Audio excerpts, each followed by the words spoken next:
Sonic 3 is one of the most ridiculously dumb movies of the entire year in all the best ways possible. Here are my spoiler-free thoughts on the best and worst parts of the movie, and at the very end, I'll give you a big warning and go over some spoiler points too. First of all, the entire opening sequence in this movie where we get introduced to Shadow in Japan, I thought the visuals of that scene were insane, the action was great, and just Shadow in general was such a cool way to introduce that character, and Keanu Reeves in this entire film absolutely nailed the voice acting role. That was such a great decision. He brings so much to this movie. You guys know I'm not the biggest fan of the first two Sonic movies whatsoever. I think Shadow was the perfect character needed in this franchise to really balance out Sonic and the rest of the characters and balance the tone of these movies a little bit. But with that being said, yeah, this movie is absolutely ridiculous, but just a ton of fun. They throw more jokes at you than they do in the first movie. There's more action sequences. There's just more of everything. So if you somewhat enjoy the first two Sonic movies like I did, I think they're just like mediocre films. You'll probably really like this one. And if you love those movies, you're gonna think this is like the greatest thing ever. With how many jokes they're throwing at you, there are obviously some that are tailored towards a way younger audience and were almost like fart joke level things, and literally some fart jokes in this movie that are just kind of eye roll moments. But there were some legitimately laugh out loud moments in this film.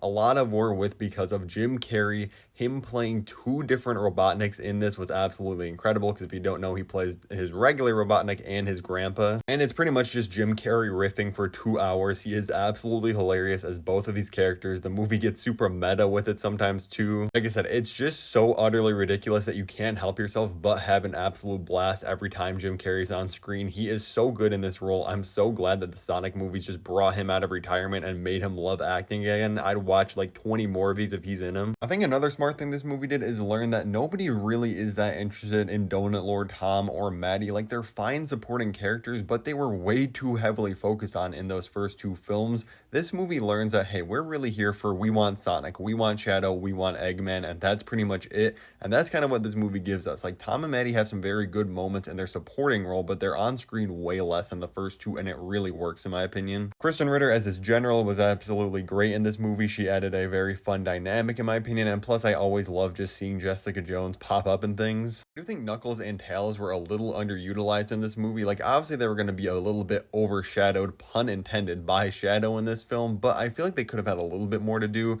Like, they both have very distinct scenes and like their moments in the film to shine, but I felt like a little too late in my opinion. A big focus in this team is how it's Team Sonic and these three working together, but I really didn't feel like they just had enough to do in this film. That's kind of nitpicky though. I just would have liked to see a little bit more Tails at least. The CGI was just as good, if not better, than ever before, and it made a lot of the action sequences, especially the ones with Shadow, really just entertaining to watch. Like, it's super impossible to get bored watching this movie because there's always something entertaining happening on screen. It almost moves at like a breakneck speed, this film. Like, this movie never takes a second to just slow down, which I guess is fitting for a Sonic film, but it's literally like right off the bat, you're like, boom, big action sequence, big reveal, big character moment, another big action sequence, and it just keeps getting crazier. I think this film just perfectly understands what the Sonic franchise should be. It is an incredibly fast-paced movie, constantly moving pieces. You're just throwing a million jokes at the wall, hoping some stick, and the ones that do make it worth it. But in the very few amount of actually like slower, deeper scenes, stuff with like Shadow's backstory, and there's some stuff in the third act that actually does work really well emotionally, which is really surprising for me watching a Sonic film. I was not expecting to actually get this emotionally involved in the third act of the film. I only gave the first two Sonic movies a 5 out of 10 each. I was not a big fan of them whatsoever. This was such a big upgrade, it's kind of blowing my mind how big of an upgrade it was. I give this movie a strong 7 out of 10, close to an 8 honestly. Now, this is your major spoiler warning. I'm not going to go through like the entire plot of the film, but I'm going to cover pretty major points that happen in the big post-credit scene. So if you don't want to hear any of that, or if you haven't seen the movie, come back to it later. Drop a like though. One thing I really didn't like in this movie that I couldn't mention in the spoiler-free part is revolving around the character Tom. Like I said, last warning, get out if you don't want major spoilers, but pretty much there's a moment in this film where he's disguising himself to sneak around and get this one card that they need, and he gets punched by Shadow because Shadow thinks he's this other guy,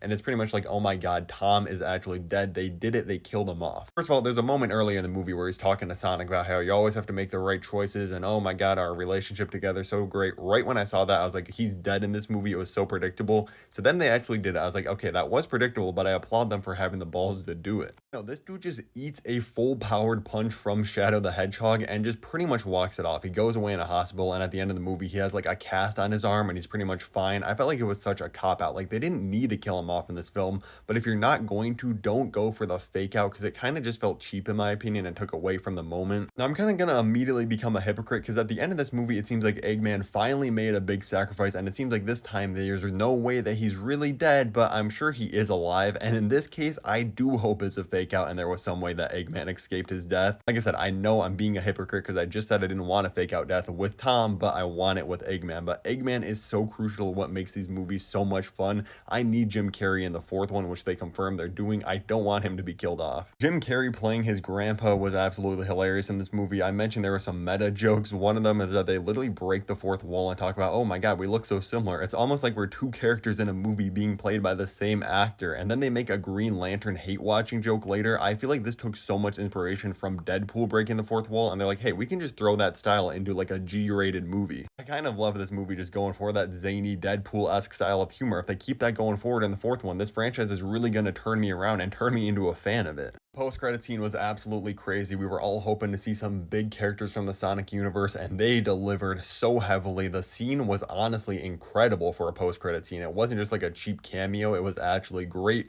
If you haven't seen the movie yet, pretty much Sonic is running around and he overshot the race. He ends up very far away in New York State Park. Then you see behind him, there's Metal Sonic. He's about to blast Sonic, but of course he misses. Sonic is too fast. But then it looks around and then we see that there's actually a ton of Metal Sonics around and they're all ready to jump him. It looks like Sonic's actually toast in this point. I thought that was going to be the cliffhanger, him getting like nuked at the end of this movie. Then Amy shows up with her hammer, wipes through all of them, and they meet each other. Sonic's like, who are you? And it was such a great moment. I'm not the biggest fan of the Sonic universe, and even for me, this was just such a dope moment to see. But the other people in my theater that you could tell were bigger fans were going crazy. Like, this was Avengers Endgame, just such a cool moment for the fans. And like I said, the scene was legitimately dope. Like, if that was like the opening scene of Sonic 4, it would have been incredible. Mentioning that Shadow's backstory and stuff really worked for me, I figured I'd put it in the spoiler section, even though I know a lot of people know the story, but pretty much he had this relationship where he found his family between Grandpa, Eggman, and Maria. And all the memes before this movie was like, oh my god, they're just gonna witness this girl getting absolutely blown up or shot and the theater's gonna erupt and it's gonna be such a weird moment. I feel like they literally saw those memes and were like, we can't actually show the moment of this little girl's death in this movie because these weirdos are gonna cheer in the theater, which would have been hilarious, but they kind of cut right around her death moment, like right before, and then oh, she's dead on the ground. Not a pet peeve, but it just would have been hilarious to hear the theater just absolutely erupting in cheers just for the memes. Like I said, the action in the third act was incredible, and most of that is because we do get Super Sonic versus Super Shadow, and then Super Sonic and Super Shadow teaming up together. It was honestly just incredible. The visuals were great. It was just such an amazing action sequence that honestly, I'm going to be rewatching the second this comes out on digital. My only complaint is I feel like Sonic himself kind of got overshadowed by some of the big moments from Dr. Robotnik and Shadow in this film. I feel like Sonic kind of failed to have like a big moment himself. Like, he definitely has an arc in this movie and he learns by the end of it, like, hey, he actually needs to be more of a team and a good teammate to Knuckles and Tails, and that's okay and all. I just felt like there could have been a little bit more with the main character of your movie. But if the sacrifice was getting incredible Shadow moments, I'm willing to take that trade-off every day of the week. As I mentioned, this was an absolute blast for me. It converted me to like a half Sonic hater to actually being excited for Sonic 4, which is confirmed to come out in spring 2027. I'm super excited for it. Let me know what you want to see in that movie in the comments below. Hit that like button if you want to see me make a video on how Sonic 4 can be a perfect movie. I'd really appreciate it. And tap above me to watch a video where I go over the future of Marvel versus the future of DC and put them head to head.